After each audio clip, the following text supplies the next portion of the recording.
अस्सलाम वालेकुम क्लास।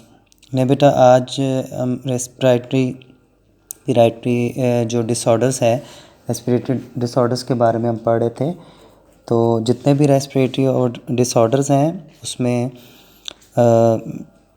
जैसे बताया था कि नेज़ल कैविटी हो गई, फेरिंग्स, लेरिंग्स, ट्रिकिया, ब्रोनोकाई, एल्वलाइज, लंग्स की बीमारियां होती हैं।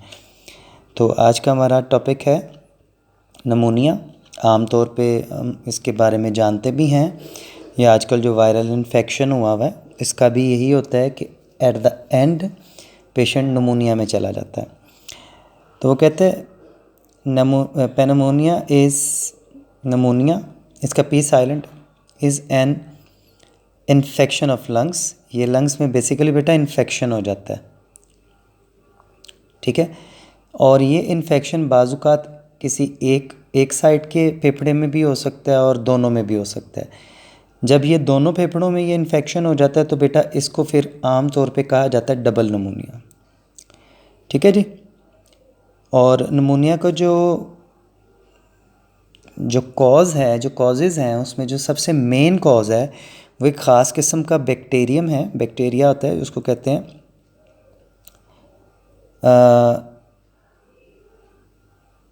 स्ट्रेप्टोकोकस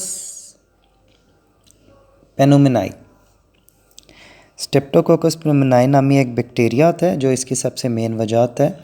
इसके अलावा बेटा ये कुछ किस्म के जो इन्फ्लुएंज़ा वायरस होते हैं उनमें भी हो जाता है। ये जो आजकल चला हुआ है कोरोना, ये भी बेसिकली इन्फ्लुएंज़ा वायरस ही है, तो ये उनकी वजह से भी हो सकती है। कुछ फंगल इन्फेक्शंस भी इसकी वजह बन सकते हैं, ठीक है जी। वो कहता है जी कि जब भी नमूनिया होना होता है तो उसमें क्या होता है कि जो भी पॉजिटिव ऑर्गेनिज़म होता है, कोई बैक्टीरिया है या वायरस है या कोई फंगस है, तो जब वो एंटर होता है तो वो वहाँ से पहुँचते हुए एल्वलाइज में पहुँच जाता है, ठीक है। और वहाँ पे ये सेटल डाउन हो जाता है और अपनी तादाद को वहाँ पे बढ़ाना शुरू कर देता है, जो भी बैक्टीरिया या वायरस होता है।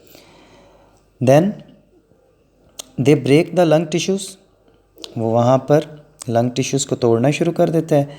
And the area becomes filled with fluid and पस, और वो जितना भी एरिया होता है वो इन्फेक्शन से, पस से भर जाता है, ठीक है जी। द सिम्टम्स जो नमूनिया की होती हैं उसके अंदर आमतौर पे है सर्दी लगना, उसके साथ बहुत तेज़ बुखार हो जाता है, 103 104 डिग्री तक भी हो सकता है।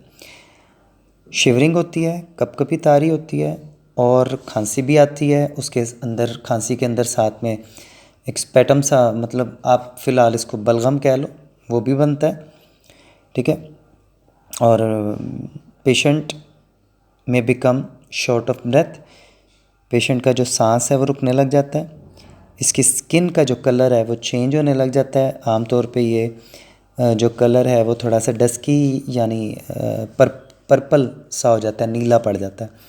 उसकी वजह ये होती है बेटा कि ऑक्सीजन जो है वो एल्वलाइज तक तो पहुंच ही नहीं रही होती, तो जिस्म में ऑक्सीजन की कमी होने की वजह से फिर जिस्म नीला होना शुरू हो जाता है, नीला पड़ जाता है, ठीक है जी। वो कहते हैं कि इसके अलावा जो इसका इलाज है उसमें कुछ वैक्सीन्स आजकल अवेलेबल हैं, ठीक है, जो एस पेनुमिनाई बैक्टीरिया के ख़िलाफ़ काम करती हैं। इसके अलावा कुछ एंटीबायोटिक्स वगैरह भी हैं जो इसके इलाज के लिए इस्तेमाल की जाती हैं, ठीक है बेटे। ये आज का टॉपिक था आपका। ओके, अल्लाह हाफिज़।